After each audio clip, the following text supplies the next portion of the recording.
everybody. So it seems like there's another day and another weird foundation applicator on the market, and of course it's another day of me trying it out for you here on my channel. Today we're going to be talking about this right here. This is a Fingerprint makeup sponge by Smashbox. Now the official title is the Photo Filter Gel Cushion Applicator. So basically what this is like the Sponge is like a silicone gel applicator, but instead of it being smooth like the Sponge, this actually has a fingerprint on it. So basically this is a huge, humongous finger. I mean, we all know what the experts always say. It's like, tap it in with your finger, tap it in with your finger. Your finger is the best tool. And I think Smashbox was like, you know what? If everyone keeps saying that the finger is the best tool, let's create a fingertip. So today on my channel, I'm gonna be trying it out. I'm gonna be applying my foundation and concealer with it to really put it to the test and see what it looks like. Is it gonna be flawless? Is it gonna be a disaster like the Sponge? Is it gonna rock my world? Only time can tell. Let's start. All right, so welcome to the sad reality that is my face. So I just went to the Smashbox website to see what they say about this sponge a little more, and the description goes, this gel cushion applicator applies and blends face primers and liquid complexion products. It's easy to clean, plus it won't waste any of the products you're obsessed with. So just like the Sponge, it doesn't soak up product like a regular beauty blender. So regular beauty sponges, you wet them so they give a more natural feel, but they always grab a little bit of the product, they soak it up a little bit to give you a more flawless, even feel. With this, because it's a gel, because it's silicone, it won't go anywhere because it cannot absorb. So in the long run, you have to use less product, which saves you more product, which costs you less money. As for tips, it says just got a new gel mani or wear acrylics. Actually, yes, I just got mine done yesterday. This gel cushion applicator keeps it on your face and not under your nails. Okay. Benefits: it pairs perfectly with primer and or liquid complexion products. It applies and blends product evenly. We'll see about that. Grooves mimic the fingertips for the smoothest, no mess application. The flexible diamond shape reaches every angle of the face. Okay. Hygienic and easy to clean, and it is cruelty free. So I'm just gonna, let's try this. I'm actually really excited to try this out. I am anxious, but I have trust. I have trust in this. My main issue with the Sponge always was that it was too smooth, and I feel like now that it's got like a fingertip, it's actually gonna be good to me. All right, so as it's stated online, this can also be used to apply primers with, so that's the first thing I'm gonna be doing with it today. I'm gonna go in with my Hourglass Mineral Veil. This has been growing on me. I used to hate this until I actually just randomly put it in my makeup routine, and I was like, wow, my skin looks more smooth and it just lasts a little bit longer. So I'm really liking this to smooth out everything and to give it some more longevity. Okay, so here we go. I'm gonna use less than I think I need because it doesn't absorb it, so. Holding it at the tip of my finger like an actual fingertip, so here we go. First I'm gonna distribute it. First I'm gonna distribute it in my face. First I'm gonna massage it in. And then once I feel like most of it is worked in, I'm actually gonna pat it in. So far, it's feeling very nice and soft on the skin. I do feel the grooves of the fingerprint a tiny bit on my skin, but it's not like a weird feeling. It's an actual, like, it feels good. So when blending it in like this, I definitely feel the grooves. I definitely feel like the little ridges. I mean, of course you feel it more than your actual fingertips, but so far it's got a little bit more grip than an actual like Sponge, and I like that way better. So now I'm gonna start tapping everything in. Now, I'm gonna be totally real with you guys. When thinking about doing this video, so real, I was like, that's gonna be a short filming day because it's probably gonna go to shit. My face is gonna look like whack.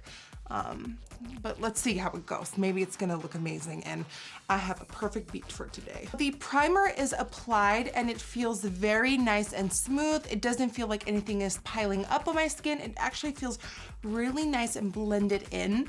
almost better than what I do with my hands. So let's see how it goes with foundation. For foundation today, I wanna go for something that I know is really, really hard to mess up. My Lancome Teint Idole Ultra Wear in number 100 Ivory Neutral.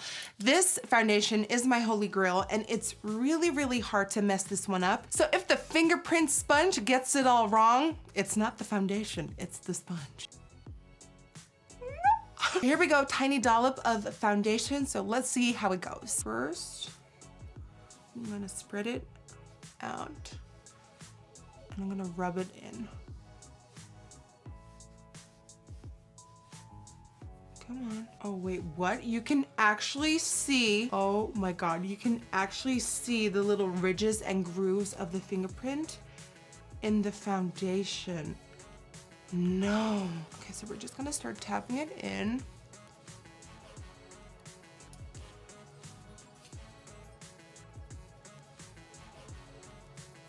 Oh my God, no!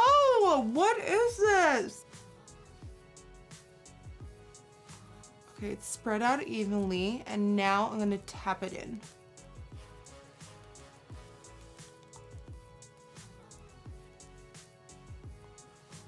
Wait, that actually looks good. Wait, what? No way, no way, no way, no way, no way.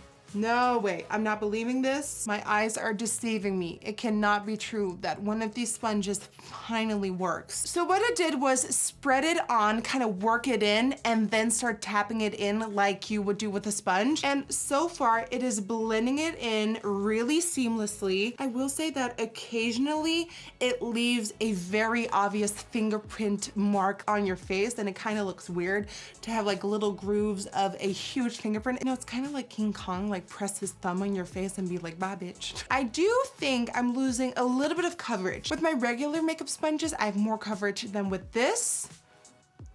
But so far, compared to the actual Scylla sponge, this is amazing. So working it in, using circular motions, just kind of getting it everywhere. And that's when it looks streaky and like a mess and cakey and just like, you don't want to go out like that. But then once you start patting it in, like actually tapping it in up and down, up and down, up and down, it starts taking place on your face in a really nice way.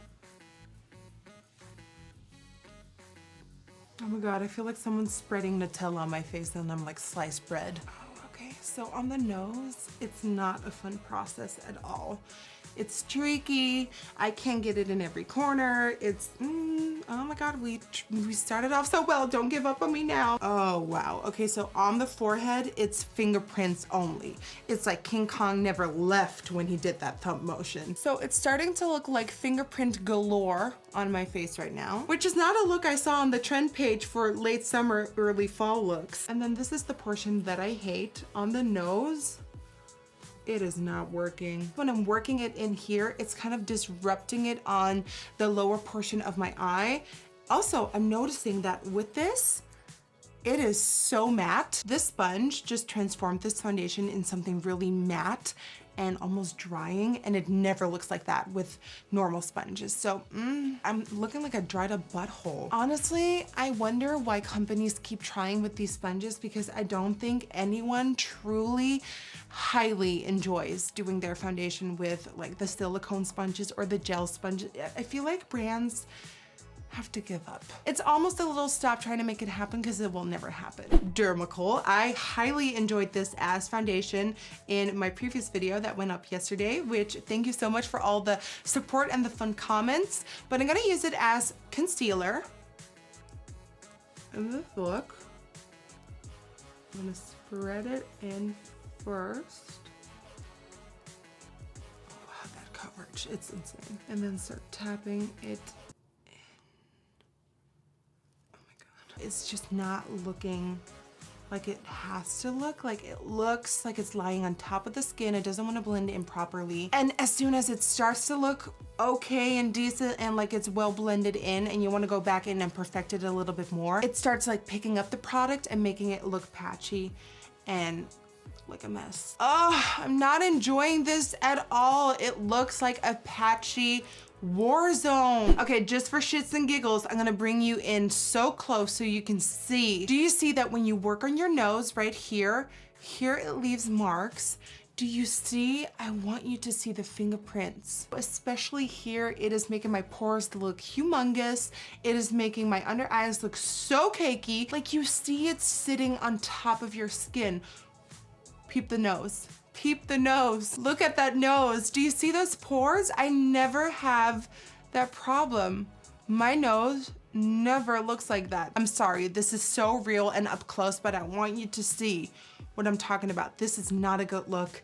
And all right, so the Smashbox wet photo filter, what is this called? Does it look fine from a distance? Absolutely, but when you get up close and personal, it's a bad look and you don't want to look like that. It started off so well, and for the first time I was like, the Silla sponge was too smooth. Like with these fingerprint grooves, I actually feel a little bit of texture and a little bit of grittiness, which is gonna make it more pleasant. But overall, I feel like with every gel or silicone sponge, we're gonna face the same problems. One, it's gonna look like it's a mask lying on top of your skin. For me, it pretty much always accentuates my pores. So if you're not looking to make your pores look bigger, and I mean, I get it. Every makeup company, ever since the Beauty Blender, is looking for the next best thing in foundation application. And I hate to say it, but I don't know if we'll ever get there. I feel like nothing can make it look as traceless and flawless as a regular beauty blender or beauty sponge. If we look at it from the positive side, if you have super oily skin, and I think I said this in my Silla sponge review as well, this will transform your foundation in something more matte, but I don't see this looking really flawless around the nose area. So maybe just focus on the cheeks, on the forehead, on the chin, and really get that longevity and madness on it there. But that's about the only plus I have for it. It's just so sad because it started off so well, but the more I wanted to perfect it, the more it started to like mess up, break apart, and become patchy. I'm sorry, Smashbox. I'm sorry, everyone who's a firm believer in sponges like this, but I am not.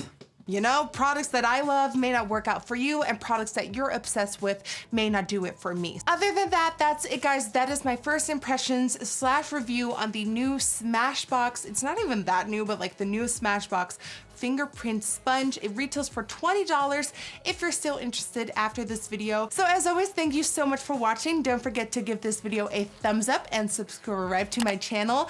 And don't forget to hit the notification bell to get a notification every time I upload, which has been a lot lately. I want to thank you so much for watching again. Thank you so much. And hopefully I will see you guys on the next one. Bye.